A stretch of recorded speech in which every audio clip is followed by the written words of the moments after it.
కర్నూలు జిల్లా ఎమ్మిగనూరులో కౌన్సిలింగ్ సమావేశం రసాభాసగా సాగింది. గత కొన్ని రోజుల క్రితం 5 మంది వైసీపీ కౌన్సిలర్లు టీడీపీలో చేరారు. వారు సమావేశంకు హాజరు కావడంతో వైసీపీ కౌన్సిలర్లకు టీడీపీ కౌన్సిలర్ల మధ్య మాటల యుద్ధం నడిచింది.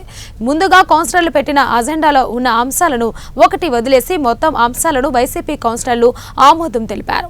అనంతరం municipal vice chairman Nazir Ahmed మాట్లాడుతూ వైసీపీ పార్టీ సింబల్తో గెలిచి ఇప్పుడు టీడీపీలో చేరిన కౌన్సిలర్లు పసుపు కండువాలు వేసుకుని కౌన్సిలర్ సమావేశంకు రావడం ఏంటని ప్రశ్నించడంతో టీడీపీ వైసీపీ కౌన్సిలర్ల మధ్య వాగ్వాదం చోటు చేసుకుంది.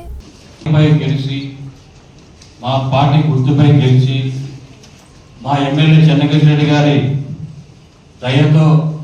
దయా దాక్షాణాలతో గెలిచి ఈరోజు టీడీపీ పార్టీలోకి వెళ్ళిపోయారు అధ్యక్ష. వారు మళ్ళీ టీడీపీకి అడవ వేసుకొని మరి మురిసిపోతున్నారు, ఏదో ఘనఘన సాధించామని. కాబట్టి ప్రజాస్వామ్యంలో ఇవన్నీ విరుద్ధం అధ్యక్ష.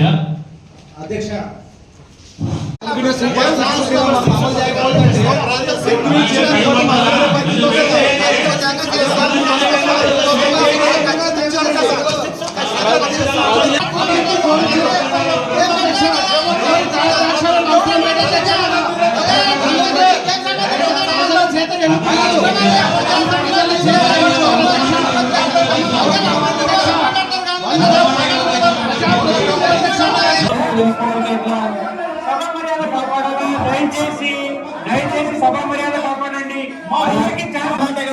చెప్తాండి